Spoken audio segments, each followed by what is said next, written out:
Alors, nous sommes au 6e commandement. Je voudrais commencer ce 6e commandement, l'étude du 6e commandement par une anecdote.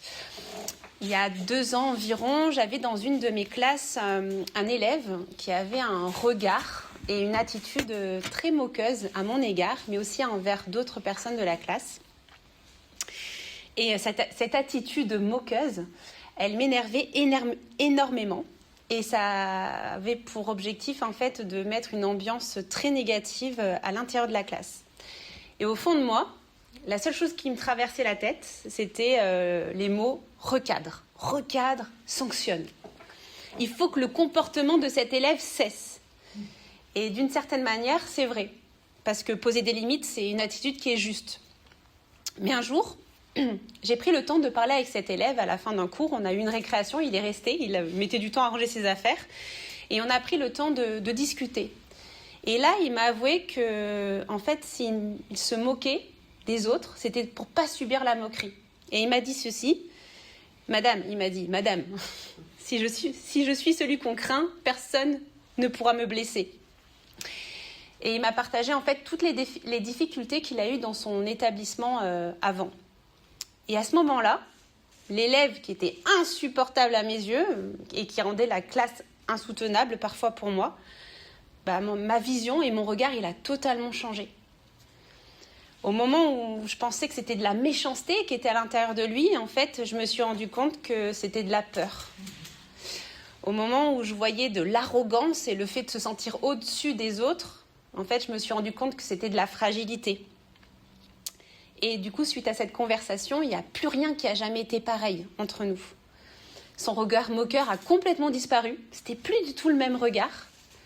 Sa motivation à faire des efforts dans la salle de classe était beaucoup plus forte. Et il y a eu une relation de complicité qui est née entre nous.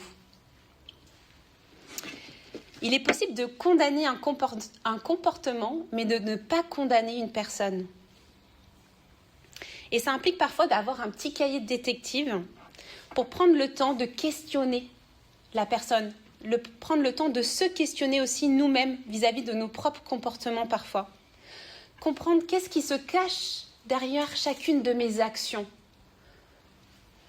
Et c'est avec cette anecdote que j'aimerais aborder le 6e commandement qui est « Tu ne commettras pas de meurtre ». Il existe 3 mots en hébreu pour parler et pour traduire le mot « tuer ». Il y a harag, émit et ratsa. Les 2 premiers verbes sont utilisés de façon générale pour parler de toute forme de mise à mort. Quand on fait la guerre, quand il y a une condamnation en justice. Mais le verbe ratsa, lui, il est employé uniquement dans une circonstance. Et c'est la circonstance de notre fameux verset « Tu ne commettras pas de meurtre ». Il a pour but de dire de manière littérale en hébreu, ratsa veut dire commettre un meurtre prémédité. Il est utilisé pour parler exclusivement du meurtre intentionnel. Quand il y a marqué dans la Bible « tu ne tueras point », ça veut dire « tu ne feras pas de meurtre intentionnel ». Tu ne seras pas coupable d'un meurtre. Tu ne mettras personne à mort de façon intentionnelle, toi. Ce commandement, en fait, il interdit l'atteinte injuste à la vie humaine. Le fait de tuer quelqu'un pour se faire justice soi-même. Et du coup, ce commandement, il soulève de nombreuses questions que notre société aussi se pose. Que penser de l'euthanasie ? C'est une pratique qui vise à provoquer le décès d'une personne qui est en grande souffrance, dans une maladie qui est incurable et qui lui inflige des souffrances physiques et morales qui sont intolérables. Et que penser de l'IVG, l'interruption volontaire de grossesse ? L'enfant qui est dans le ventre de sa mère, ou la personne qui est à la fin de sa vie, est-elle concernée par le 6e commandement « Tu ne commettras pas de meurtre ». Et j'aimerais prendre le temps d'approfondir cette question en creusant la question de l'IVG. J'aimerais pour ça donner quelques informations préalables sur l'IVG. L'IVG a été légalisée en 1975 par la loi Veil. Je ne vous apprends rien. Mais cette loi avait pour but d'arrêter les avortements clandestins qui se faisaient dans de très mauvaises conditions. Et ça tuait de nombreuses femmes. Et l'État a fait un constat. Même si l'État interdit de faire des IVG, ça n'empêche pas qu'elles se passent quand même et que ça tue des femmes. Et donc la loi a eu pour but de mettre fin à un drame sanitaire et de protéger les femmes, mais aussi de réduire les inégalités, parce qu'il y avait uniquement les femmes riches qui pouvaient partir dans d'autres pays pour subir une IVG. Donc en fait, les femmes pauvres restaient en France et se faisaient elles-mêmes un avortement et elles pouvaient mourir. Aujourd'hui en France, toute femme peut bénéficier de l'IVG, mineure ou majeure. Et le délai légal est de 12 semaines de grossesse, c'est-à-dire environ 3 mois. Dans la question de l'IVG, il y a une question éthique. La différence entre l'éthique et la morale est la suivante. La morale, c'est l'ensemble des règles, les obligations, qui dit qu'est-ce qui est bien, qu'est-ce qui est mal, qu'est-ce qui est juste, qu'est-ce qui est injuste, qu'est-ce qui est permis ou interdit. Exemple, il ne faut pas mentir. Il faut respecter les autres. Ça, c'est la morale. Ça nous donne des règles sur quoi on peut se baser. L'éthique, elle, quant à elle, elle a pour but de faire une démarche de questionnement, surtout quand il y a des situations complexes ou plutôt plusieurs valeurs qui rentrent en tension entre elles. Donc on se pose des questions. Exemple de questions que peut poser l'éthique ou la démarche de questionnement. Que faire dans ce cas précis ? Quelle décision cause le moins d'injustice ? Comment concilier la liberté, la dignité, la protection, la responsabilité ? Et face à deux principes qui s'opposent, lequel doit primer sur l'un ou sur l'autre ? C'est une réflexion qui a pour but de faire ce qui est juste dans une situation qui est complexe. Comment faire ce qui est juste dans une situation complexe ? Je vous donne l'exemple de Rahab. Dans le livre de Josué, Rahab, elle va cacher des espions et elle va mentir aux autorités pour cacher les espions israélites. Moralement, elle ment. Elle ment. Et c'est pas bien. Mais éthiquement, elle sauve des vies.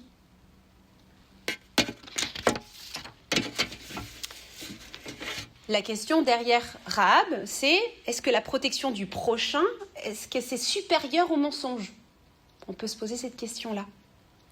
Si on revient à l'IVG, l'approche morale dirait « toute vie doit être protégée ». Toute vie doit être protégée, donc l'IVG est interdite. Mais l'approche éthique, elle dirait « quelles sont les circonstances de cette grossesse ? Quels sont les risques pour la femme ? Est-ce qu'il y a une alternative ? Comment respecter toutes les personnes concernées ? La morale énonce des principes et l'éthique, elle réfléchit à des applications, surtout quand les choix sont difficiles.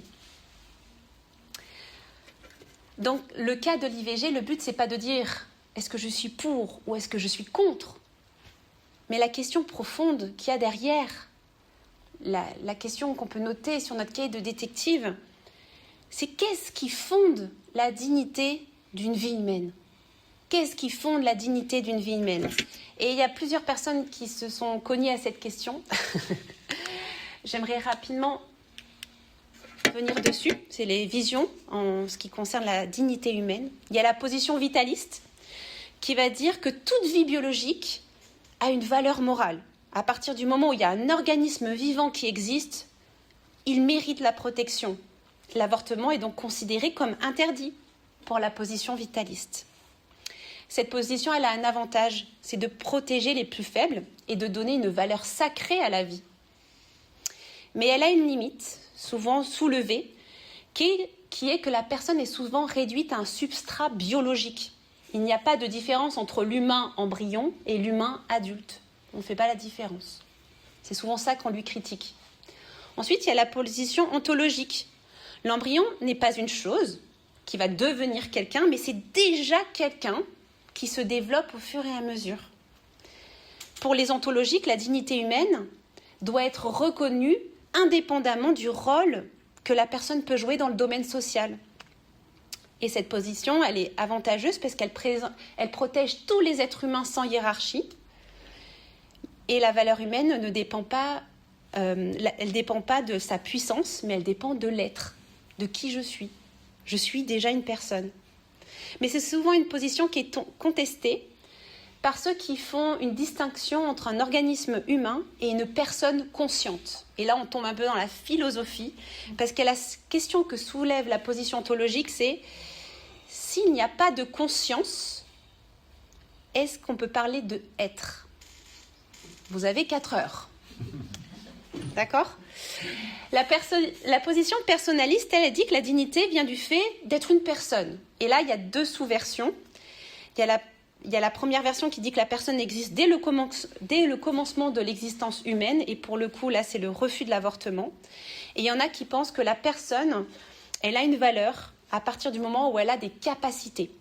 Exemple, apparition du système nerveux, de l'activité cérébrale. J'ai une valeur parce que j'ai une sensibilité à la douleur ou des mouvements organisés, parce que j'ai une viabilité en dehors de l'utérus de ma mère.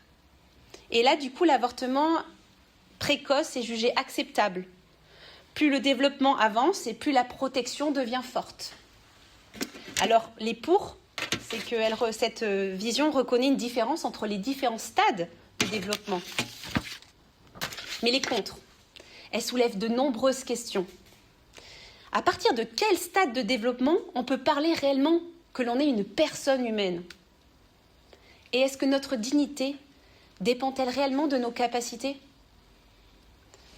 Enfin, on a la position relationnelle. L'identité morale se construit dans la relation. J'ai de la valeur à partir du moment où je considère la relation qui me reçoit. Et la présence des autres est fondamentale dans le fait d'être un être humain. Cette position valorise principalement le fait que personne ne vit isolé sur cette terre. Personne. Et elle prend en considération la souffrance, la solitude, la violence et le vécu des femmes. Par contre, ça pose une autre question qui est majeure. Si la valeur dépend du désir d'autrui, la personne qui n'est pas désirée, est-ce qu'elle a moins de valeur ? En France, la personnalité juridique de l'embryon, le fait qu'on a de la valeur, commence à la naissance vivante et viable. Mais attention, avant la naissance, l'embryon ou le fœtus a un statut particulier. Il est protégé, il a une protection particulière. Il y a un respect spécifique de l'embryon en France. D'ailleurs, il y a des règles et des limites, notamment dans ce qu'on peut faire en bioéthique. L'embryon n'est pas une simple chose, mais ce n'est pas une personne juridique pleine. C'est un être en devenir qui bénéficie d'une protection. Du coup, le droit français n'a pas tranché. Le droit français n'a pas dit que l'embryon est une personne pleine, mais il n'a pas dit non plus que l'embryon est une simple chose. Il a choisi un statut qui est intermédiaire et protecteur. La loi cherche des équilibres entre la sauvegarde de la dignité, la liberté de la femme et le respect de l'être humain. Et elle choisit un entre-deux. Alors que dit la Bible ? Que dit la Bible ? Comment nous devons-nous traiter la vie ?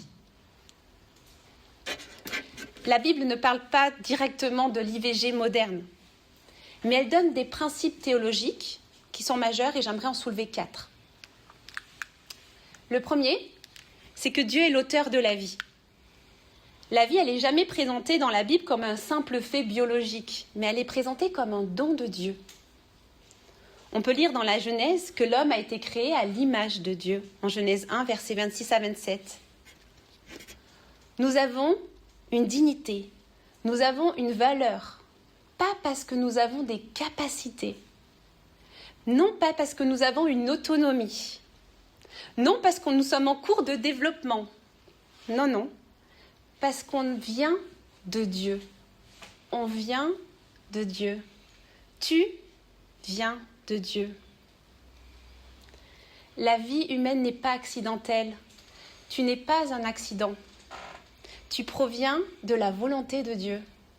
Dieu t'a voulu. Tu n'es pas un objet. Tu es voulu.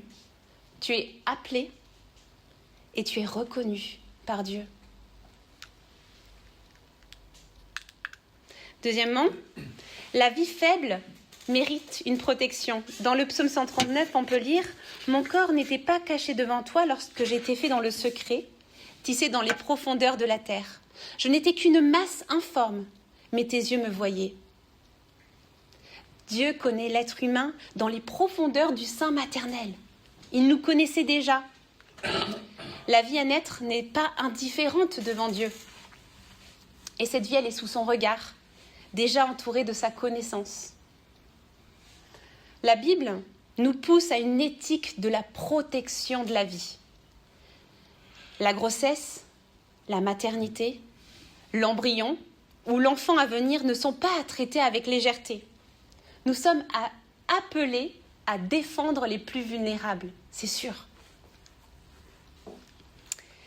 Mais la Bible nous donne d'autres principes aussi. La Bible nous enseigne d'autres choses. La justice doit rencontrer la miséricorde. Dieu ne regarde jamais un principe qu'il nous donne avec froideur. Il ne fait jamais ça, Dieu. Donner un principe et rester froid avec ce principe. C'est d'ailleurs ce qu'il va reprocher aux chefs religieux dans le Sermon sur la montagne. Je vous propose qu'on lise ce passage. Vous avez appris qu'il a été dit aux anciens, tu ne commettras pas de meurtre. Celui qui commet un meurtre mérite de passer en jugement. Mais moi, je vous dis, tout homme qui se met sans raison en colère contre son frère mérite de passer en jugement. Celui qui traite son frère d'imbécile mérite d'être puni par le tribunal. Et celui qui le traite de fou mérite d'être puni par le feu de l'enfer. Matthieu 5, 21 à 22.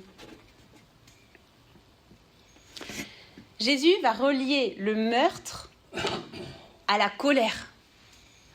Il met en valeur une vérité qui est dérangeante.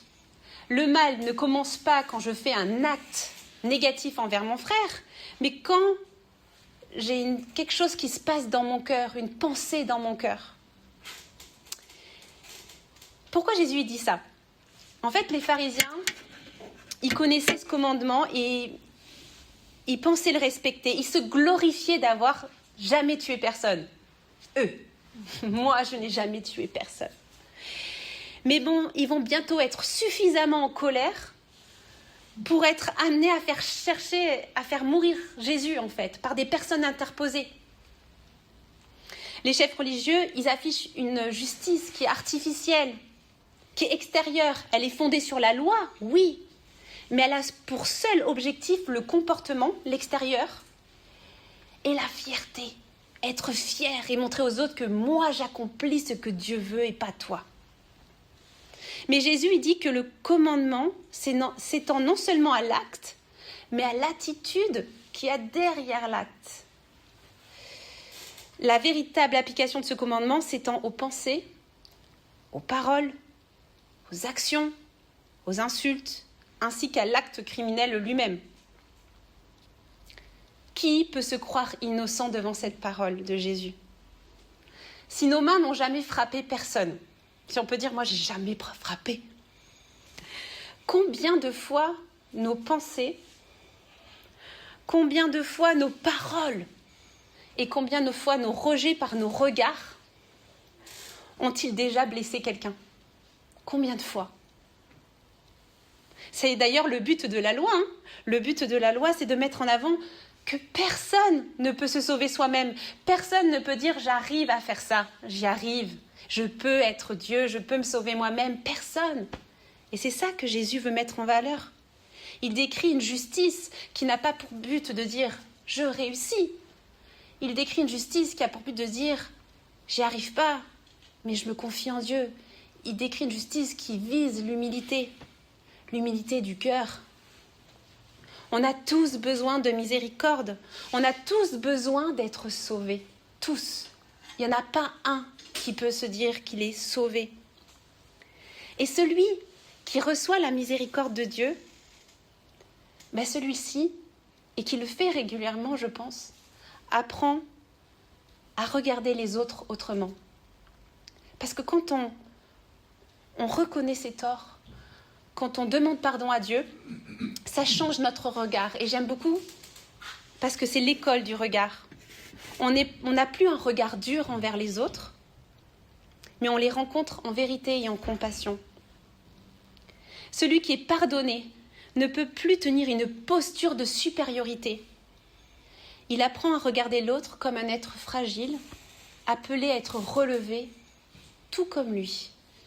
Tout comme lui. Jésus souhaite nous rencontrer en vérité, mais aussi en miséricorde. Il ne banalise pas le mal, mais il s'approche avec compassion de chacun d'entre nous. Il souhaite prendre du temps avec son cahier de détective, prendre une récréation, le temps d'un espace, un espace de vulnérabilité, un espace où on peut lui expliquer nos peurs, on peut lui expliquer nos blessures, notre détresse et chercher un secours dans sa présence. Ne nous limitons pas à dire « il faut protéger la vie », mais prenons notre cahier de détective et demandons-nous qui protège la femme ? Qui porte avec elle son fardeau ? Qui l'écoute ? Parce que défendre la vie, ça implique de soutenir ceux qui la portent. Dernier principe, l'Église est appelée à tenir ensemble deux fidélités qui semblent opposées. Honorer la vie et accueillir sans condamnation ceux et celles qui traversent des décisions douloureuses dans leur vie. Parce que là où il y a eu avortement, l'Évangile annonce que le pardon existe. Aucune histoire n'échappe à la miséricorde du Christ. Aucune. Oui, toute vie compte devant Dieu. Toute, mais aussi toute vie blessée devant Dieu compte. J'aimerais conclure. Tenir ensemble la justice de Dieu et la miséricorde ensemble. C'est refuser à la fois la dureté qui condamne sans comprendre, mais aussi l'indifférence qui banalise. Tenir ensemble la justice de Dieu et la miséricorde, c'est choisir une nouvelle posture. Une posture qui honore la vie, où chaque personne est accueillie comme il est devant Dieu. Chaque personne est accueillie comme quelqu'un que Dieu peut encore relever, accompagner, restaurer. J'aimerais finir avec une vidéo. C'est la vidéo d'une maman qui est enceinte et qui parle à son fils. Et son fils, il lui dit, vous allez voir et écouter, et son fils, il lui dit qu'il ne veut plus être un grand frère. Et cette maman, c'est une vidéo qui n'est pas chrétienne, hein, cette maman, elle va prendre le temps de son cahier de détective, de chercher ce qu'il y a derrière cette peur, ce non-vouloir. Et cette maman, elle illustre cette position qui ne condamne pas, qui ne banalise pas non plus, mais qui écoute et qui rassure. Elle honore la vie, et c'est exactement ce que Dieu fait avec nous et ce qu'il nous invite à faire avec les gens qui nous entourent.